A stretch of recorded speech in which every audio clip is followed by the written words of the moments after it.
우리 모두 예배하는 자 되어 온전히 영과 진리로 주를 예배하자. 주가 우리와 함께 영원히 함께 하시고 마르지 않는 샘물로 우릴 채우시리. 우리 모두 예배하는 자 되어 온전히 영과 진리로 주를 예배하자. 주가 우리와 함께 영원히 함께 하시고 마르지 않는 샘물로 우릴 채우시리라.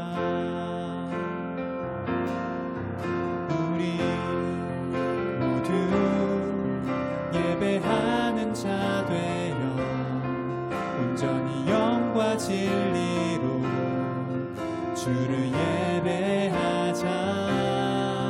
주가 우리와 함께 영원히 함께 하시고 마르지 않는 샘물로 우리 채우시리. 우리 모두 예배하는 자 되어 온전히 영과 진리로 주를 예배하자. 주가 우리와 함께 영원히 함께 하시고 마르지 않는 샘물로 우리 채우시리라. 우리 모두 예배하는 자 되어 온전히 영과 진리로 주를 예배하자. 주가 우리와 함께 영원히 함께 하시고 마르지 않는 샘물로 우리 채우시리. 우리 모두 예배하는 자 되어 온전히 영과 진리로 주를 예배하자. 주가 우리와 함께 영원히 함께 하시고 마르지 않는 샘물로 우리 채우시리. 우리 모두 예배하는 자 되어 온전히 영과 진리로 주를 예배하자. 주가 우리와 함께 영원히 함께 하시고 마르지 않는 샘물로 우리 채우시리라. 우리 모두 예배하는 자 되어 온전히 영과 진리로 주를 예배하자. 주가 우리와 함께 영원히 함께 하시고 마르지 않는 샘물로 우리 채우시리라. 우리 모두 예배하는 자 되어 온전히 영과 진리로 주를 예배하자. 주가 우리와 함께 영원히 함께 하시고 마르지 않는 샘물로 우릴 채우시리라.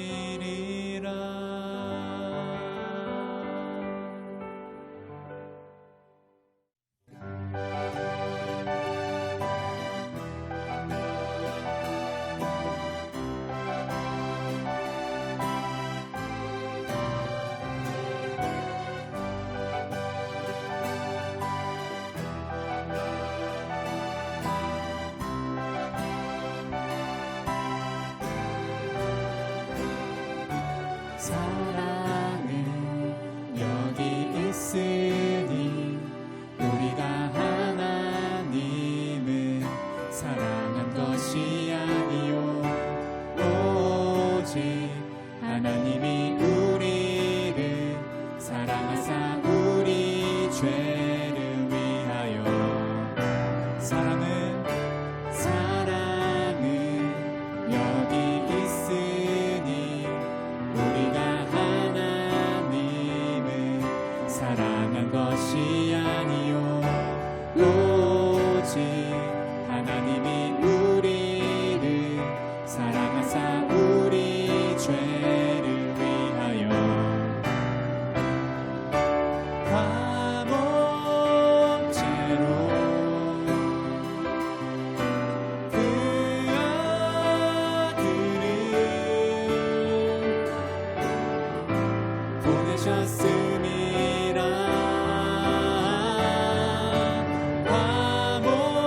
화목제로 그 아들을 보내셨음이라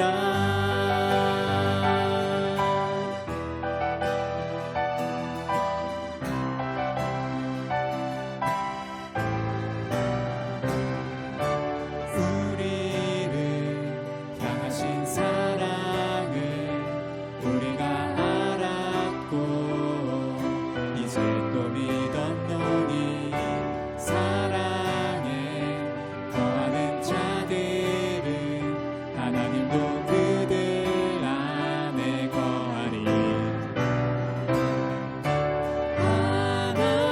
하나님은 사랑이라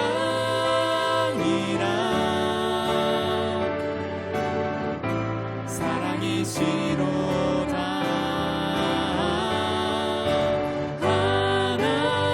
하나님은 사랑이라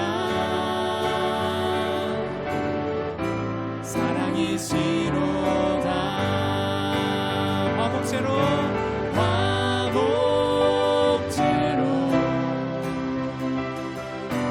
그 아들을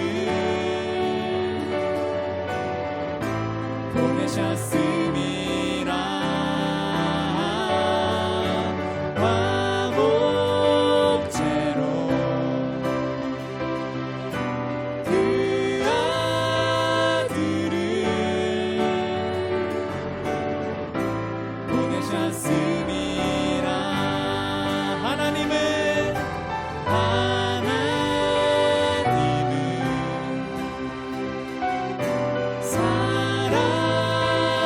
사랑이라 사랑이시로다 하나님은 사랑이라 사랑이시로다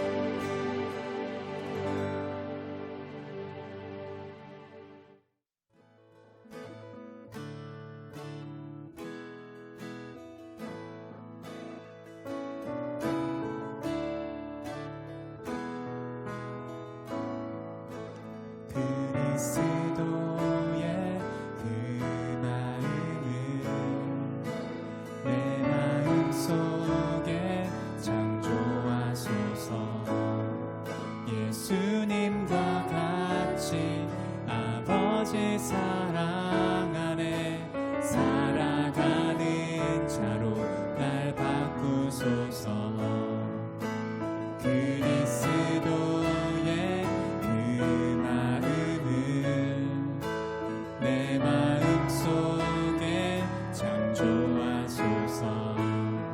지금 주께 나가 겸손히 무릎 꿇고 나의 모든 삶 다 맡깁니다.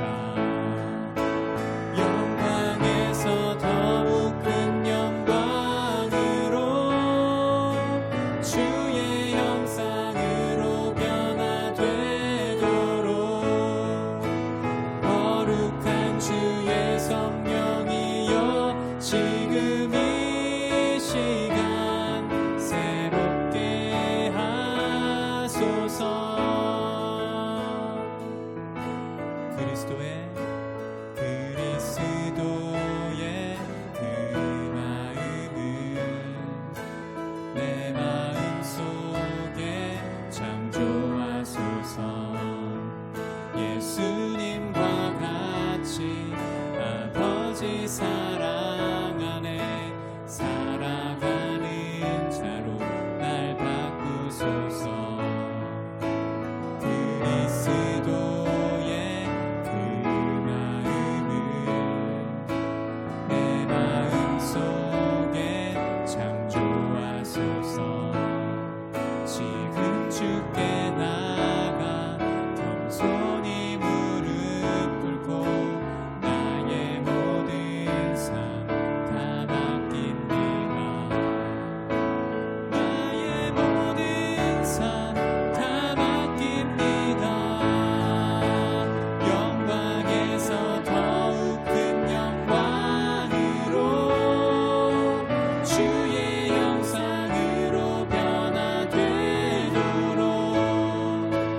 거룩한 주의 성령이여 지금 이 시간 새롭게 하소서.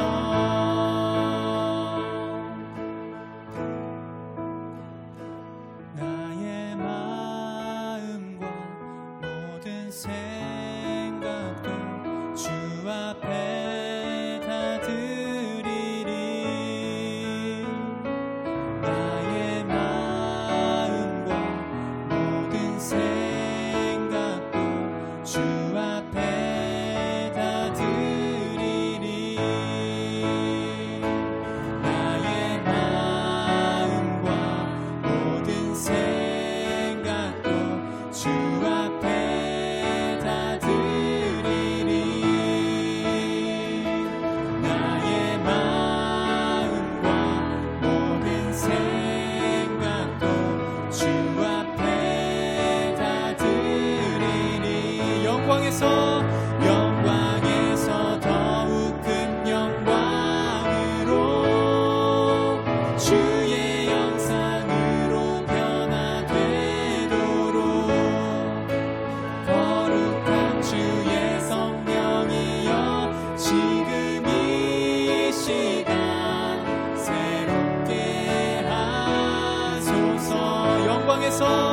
영광에서 더욱 큰 영광으로 주의 형상으로 변화되도록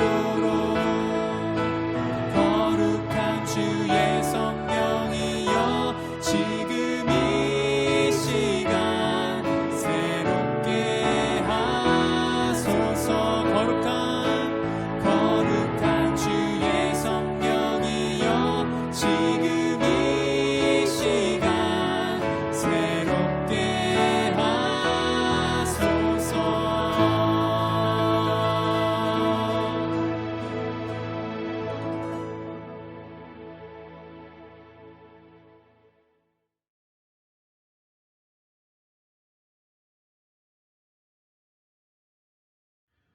할렐루야. 예수님의 이름으로 여러분을 환영합니다. 우리 지난번에 제가 드린 화요 모임 말씀에서 하나님이 세우신 가정이라는 제목으로 간단하게 여러 가지 모습을 좀 봤습니다. 가정의 기본적인 기능, 또 가정의 4가지의 형태에 대해서 잠깐 봤다면은 오늘은 그런 얘기를 하고 싶습니다. 건강한 가정의 모습, 하나님이 세우신 건강한 가정의 모습이라는 제목으로 말씀을 보고자 합니다. 오늘 말씀은 시편 128편 말씀을 가지고 잠깐 먼저 읽겠습니다. 128편 1절부터 4절까지 말씀인데 여호와를 경외하며 그의 길을 걷는 자마다 복이 있도다. 내가 내 손이 수고한 대로 먹을 것이라. 내가 복되고 형통하리로다. 내 집 안방에 있는 내 아내는 결실한 포도나무 같으며 내 식탁에 둘러 앉은 자식들은 어린 감람나무 같으리로다. 여호와를 경외하는 자는 이같이 복을 얻으리로다. 물론 이 시편 128편 말씀은 여호와를 경외하는 자에게 주는 복입니다. 그 복 중에 하나는 특별히 2절하고 3절 말씀을 보면서는 그 가정 안에 허락한 복을 얘기했는데 오늘 제가 보고자 하는 것은 그렇다면 건강한 가족의 모습은 어떤 건가 하는 걸 보겠습니다. 지난번에 여러분 말씀 기억나시는지 모르겠습니다. 2주 전입니다. 지난번에 얘기하면서 가정의 근본적인 기능에 대해서 좀 얘기했던 기억이 납니다. 그죠? 친밀함과 양육이 있는 것이고 사랑의 공급이 이루어지는 것이다. 또 두 번째는 사회화의 장소다. 거기에는 가치와 태도, 언어, 의사소통, 또 어떻게 관계를 회복시키고 성개념, 역할들을 배우는 곳이다. 이렇게 얘기했고 세 번째는 또 인생의 가장 중요한 질문. 정말 나는 누구인가? 나의 정체성과 나의 개별화가 이루어지는 것이 바로 가정이라고 얘기했습니다. 그러면서 여기 두 가지 개념이 있다고 그랬죠. 결속이라고 하는 개념이 있고 또 하나는 경계, 바운더리라고 하는 그래서 번딩과 바운더리라고 하는 두 개념에 따라서 네 개의 가정 형태가 나온다고 했습니다. 기억나시나요? 그래서 이 네 가지의 가족 형태를 일컬어서 첫 번째는 강한 결속과 불분명한 경계에서는 억압적인, 권위적인, 전통적인 가정이라고 했습니다. 두 번째는 약한 결속력도 별로 없고 가정으로서의 또 개인의 경계선도 없는 그런 경우는 불분명한 혼동된 가정이라고 했습니다. confused. 그러니까 이것도 아니고 저것도 아니고 개인이 보장되는 것도 아니고 가정의 어떤 결속력도 없고 그런 것은 혼동된 가정이라고 했어요. 세 번째는 결속은 약한데 강한 경계선, 개인적인 경계선이 막 있는 경우는 방위명 가정이라고 했습니다. 가족의 권위는 없고 각 개인은 각자 좋은 대로 이렇게 가는 거죠. 그러니까 각자 좋은 대로 가는 모습에 방위명이라고. 하지만 우리가 말하는 건강한 친밀한 가정의 모습은 강한 결속력이 있고 분명한 경계선이 있다고 했습니다. 거기에는 그 가정 안에의 결속력이 강한 부분도 있으면서도 각 개인의 그 경계를 존중해주고 또 그 부분에서 인정하는 그런 분위기죠. 그렇다면 흔히 우리가 말하는 건강한 가족은 어떤 건가? 또 역기능적인 가정은 어떤 건가 하는 거. 요즘 많이 이제 나왔던 얘기가 역기능적인 가정이라고 하고 또 functional, dysfunctional, functional에서 순기능적인 다른 말로 하면 건강한 가정. 오늘 건강한 가정에 대해서 볼는데 먼저 그 건강한 가족을 보기 위해서는 네 가지 영역을 좀 볼 수가 있습니다. 첫 번째 건강한 가족이라고 얘기할 때는 아까 말한 그 바운더리 경계선이 있습니다. 각 사람마다의 경계선이 있지만은 그것이 경직되어 있는 경계선이 아니라 유연성이 있습니다.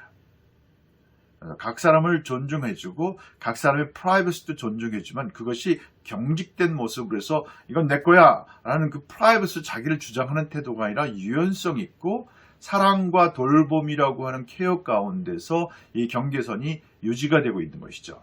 그리고 분명히 권위자와 또 팔로우된 자녀와 부모와의 관계에 경청과 양육이 일어납니다. 친밀함이 있고 또 본을 따라가는 것이 있고 그래서 이와 같은 부분들에 대해서 이제는 이런 것이죠. 결속과 연결돼서는 서로 말을 할 수 있고 의사소통이 되고요. 느낌이 공유되고 문제가 같이 나눠지기도 하고 수용도 되어지고 함께 풀어나가는 과정이 있는 것이죠.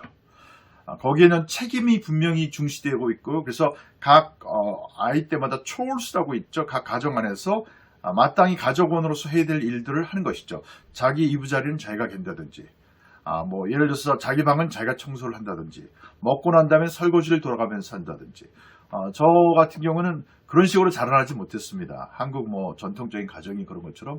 하지만 제가 DTS에서 워크듀티라는 걸 배우면서 참 재밌었어요. 그래서 저희도 우리 아이들을 키울 때, 새 자녀를 키울 때 알게 모르게 그 펑션을 줬어요. 그래서 우리 큰 딸은 이제 강아지를 데리고 산책 나가는 거.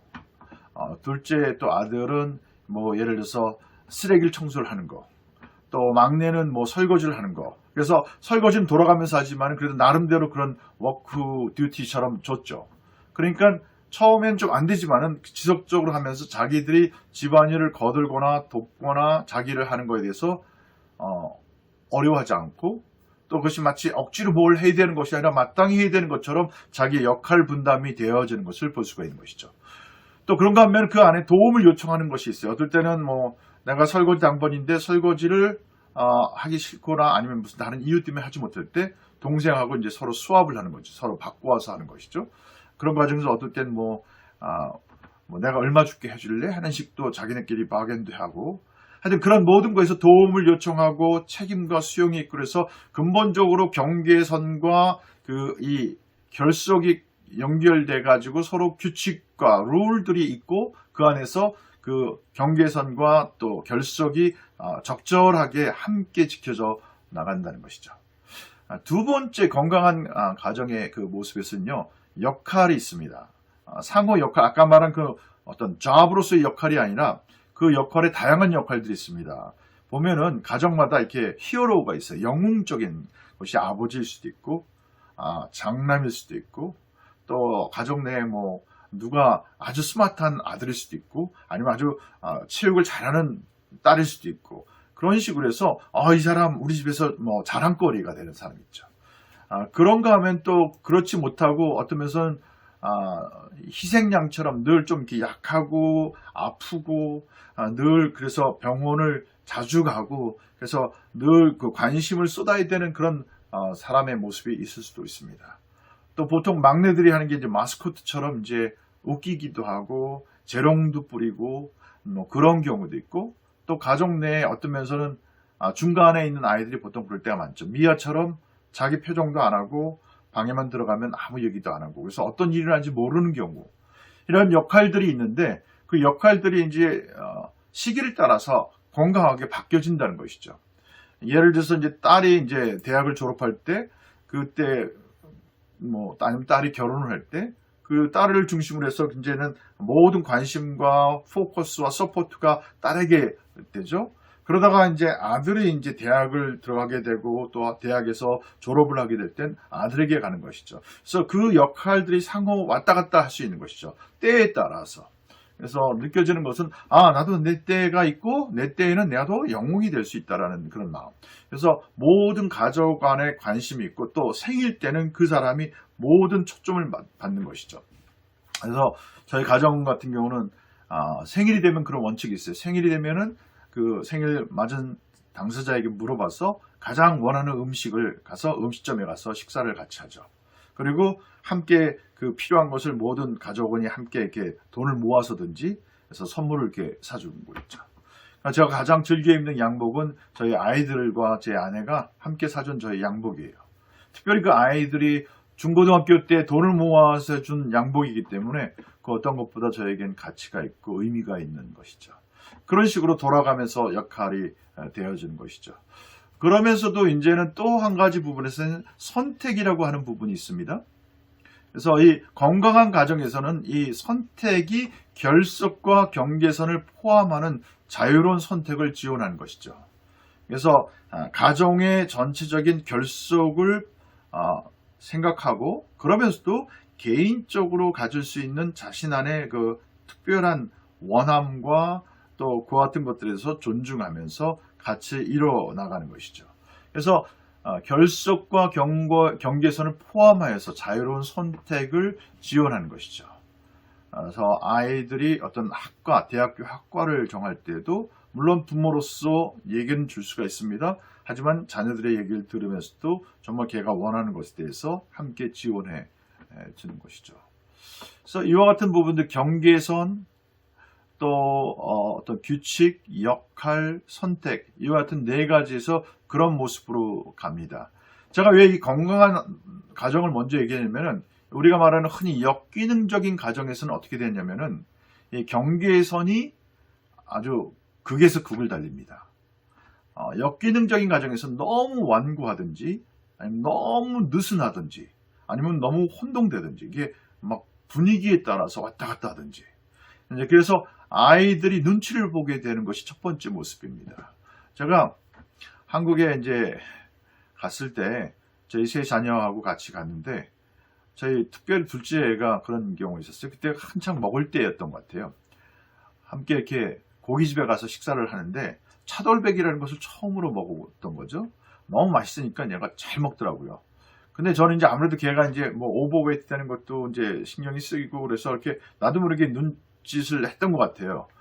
저희 어머님이 돌아오신 게 저한테 이렇게 조용하게 나직하게 얘기하더라고요. 야, 네가 너무 그 아이를 이렇게 쥐잡듯 잡지 마라. 애가 내 눈치를 보더라. 근데 그게 할머니인 내가 볼 때 마음이 아팠다. 전 그 얘기를 들으면서 깜짝 놀랐어요, 사실은. 물론 걔를 생각해서 저는 한다고 했는데 나도 모르게 어떤 권위자로서 걔에게 계속적으로 요구하고 있는 모습이 걔한테는 프레셔로 온 것이죠. 그래서 저에게 눈치를 보게 되는 것이죠. 대체로 이와는 경계선이 완고하거나 느슨하든지 혼동된 가정의 자녀들은요, 권위자의 눈치를 보게 됩니다. 혹시 여러분이나 저도 알게 모르게 어떤 공동체라든지 어떤 단체에 들어갔는데 권위자를 얼핏 보면서 눈치를 보는 그런 모습이 있다면 한번 스스로 점검해 볼 필요가 있습니다. 내가 살아가면서 나의 개인적인 경계선, 바운더를 지켜주는 가정 환경이었는가? 아니면 윽박지르거나 무조건 해야만 되고는 억압된 가정에서 자라나는가를 볼 수 있는 중요한 지표가 될 수 있습니다. 두 번째, 그래서 또 역기능적인 가정의 모습은요, 그 원칙들이 있습니다. 그 원칙은 뭐냐면 커뮤니케이션이 없어요. 말하지 않고, 느낌도 없고, 그래서 어떤 의사소통이 없고, 어떤 거에 대한 감정 표현은 더더구나 없게 되죠.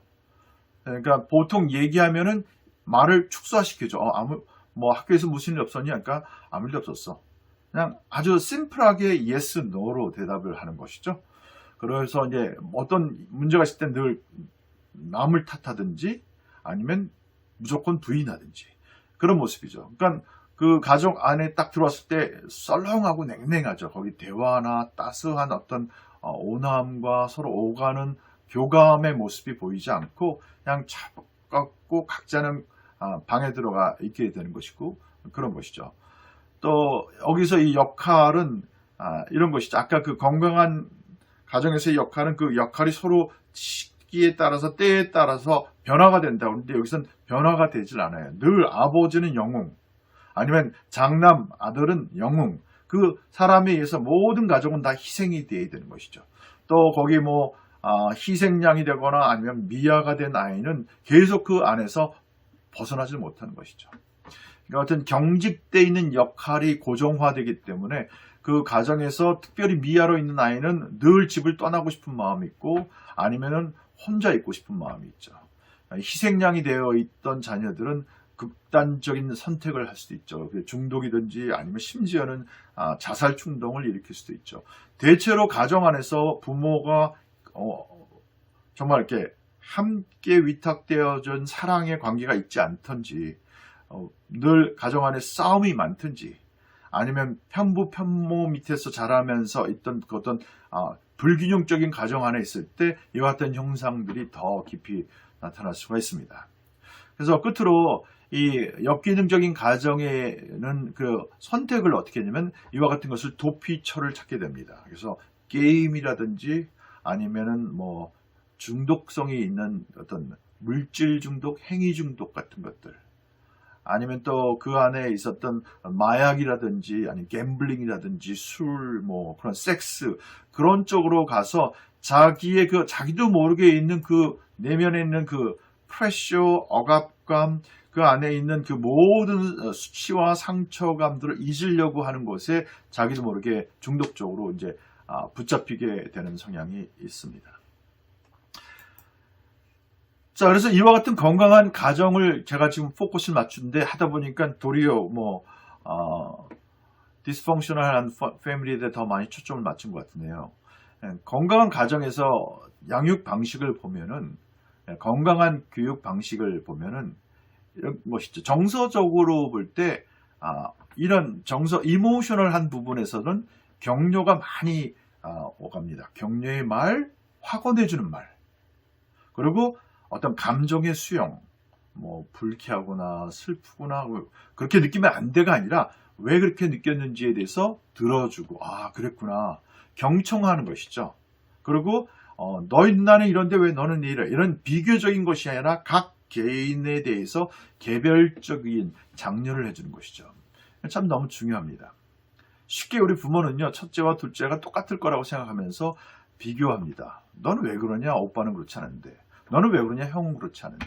그런 얘기가 늘 듣는 아이들 입장에서는 큰 그 상처로 오게 되죠. 그래서 정서적인 거에서 따뜻하고 격려하고 수용해주고 경청해주고 걔만의 감정에 대해서 존중해주는 거 너무 중요한 거죠. 그 분위기가 아주 온화하고 부드럽고 따뜻한 것을 느끼게 되죠. 자, 그러면서 또 이 건강한 가정의 두 번째 신체적인 양육 방식은 어떠냐면은 안정감이라고 하는 걸 줍니다.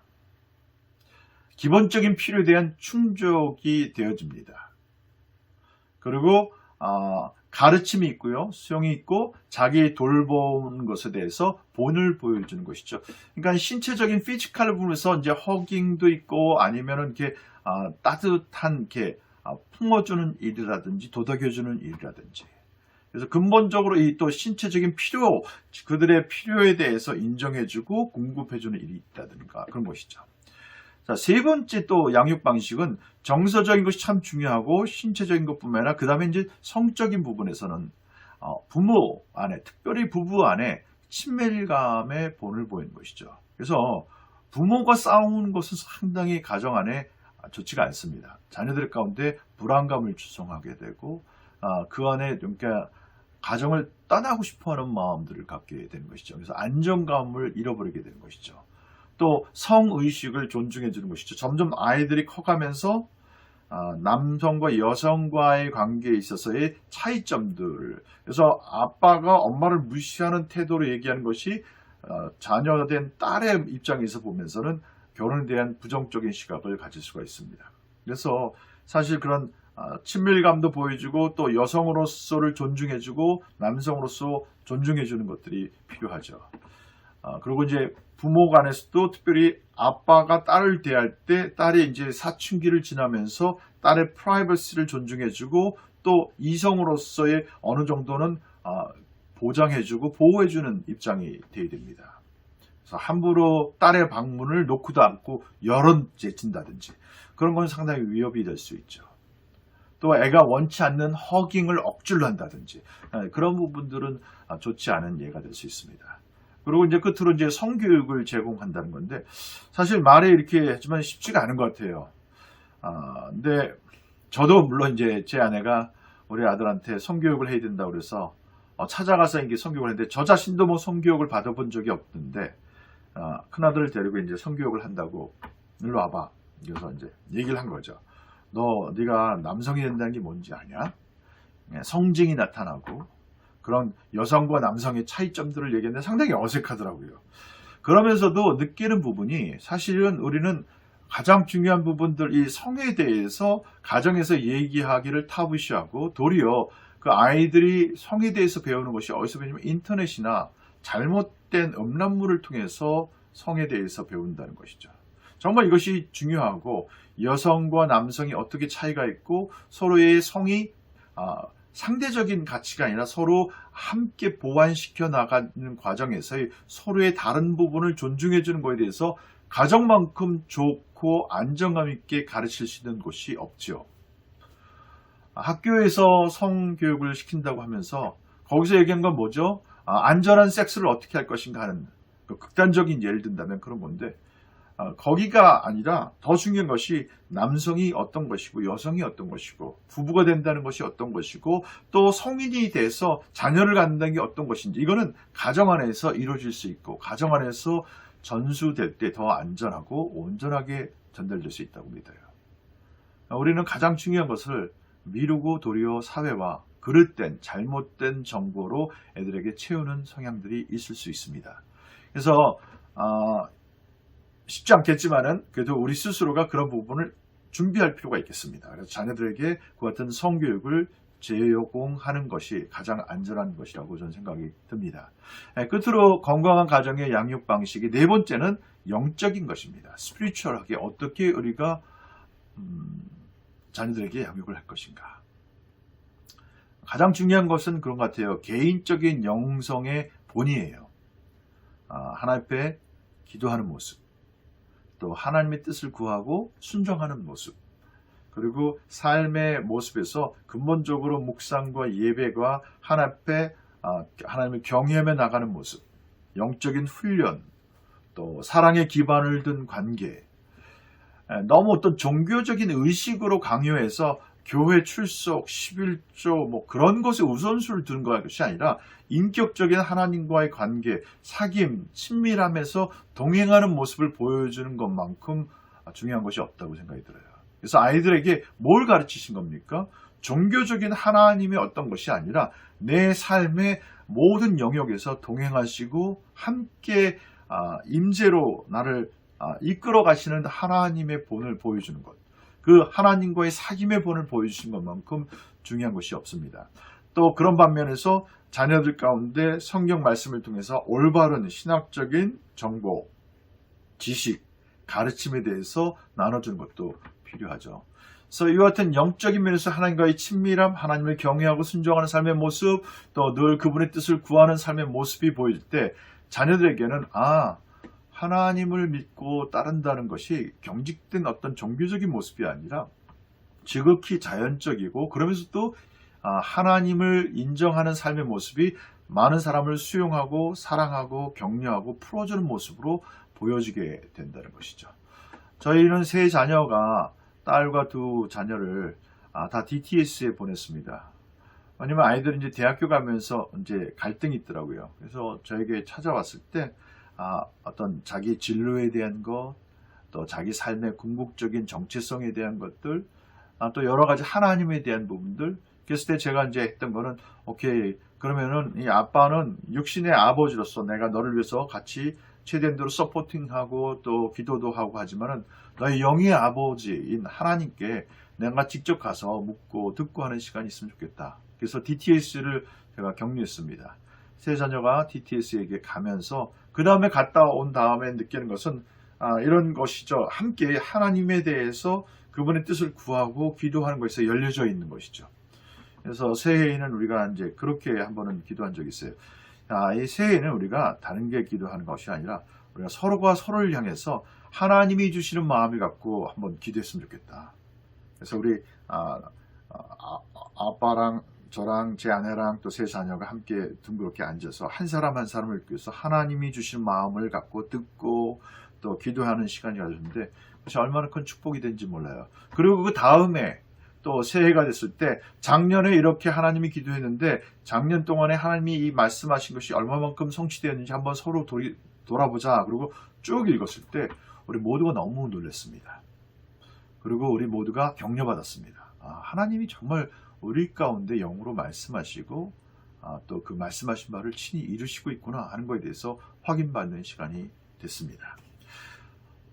오늘은 제가 여기까지 해야 될 것 같습니다. 제가 나중에 좀 더 건강한 가정의 열매의 모습은 어떤 것인가, 그리고 근본적인 건강한 가정의 특징은 어떤 모습에서 두드러지게 확연하게 나타나는가를 6가지로 좀 보는 시간으로 다음번에 말씀을 전할 때 그것을 정리하도록 하겠습니다. 그래서 오늘 배운 거, 오늘 함께 나눈 것은 건강한 가정의 양육 방식은 어떤 것인가, 건강한 가정의 특징은 어떤 것인가에 대해서 같이 봤습니다.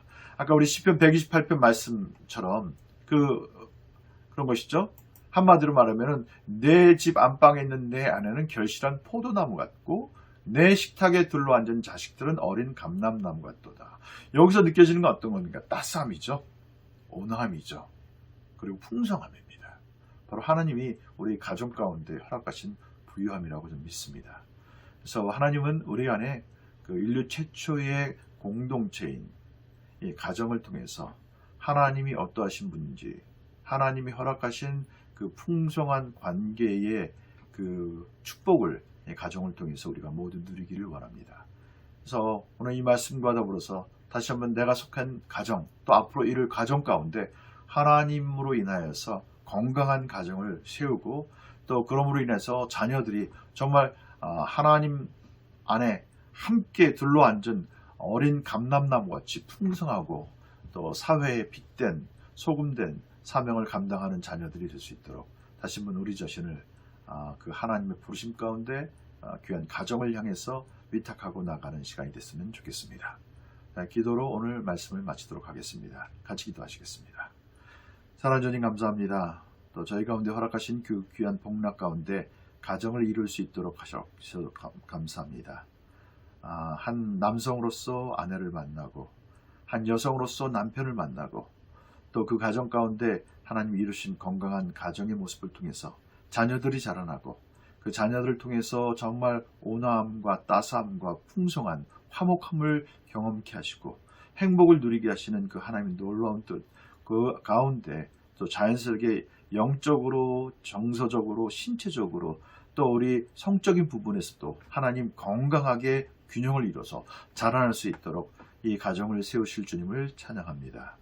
다시 한번 저희 삶이 저희가 속한 가정이 그런 건강한 가정으로 하나님의 영광을 하나님의 임재를 선포하는 복된 가정이 되게 하여 주시옵소서. 저희들을 그렇게 가족의 구성원으로 부르신 것을 인해서 감사하고 저희를 통해서 저희의 배우자가 또 저희 자녀들이 또 저희의 미래에 만날 사람들이 함께 주님의 영광을 보는 놀라운 특권이 있게 하여 주시옵소서. 오늘 귀한 은혜의 시간을 인해서 감사하고 다시 한번 저희 가운데 허락하신 주님의 복락을 감사하고 찬양드리고 예수 그리스도 이름으로 간절히 기도했습니다. 아멘. 여러분 수고하셨습니다. 평안하시고 또 승리하시는 복된 한 주간이 되시기를 간절히 축원합니다. 아멘.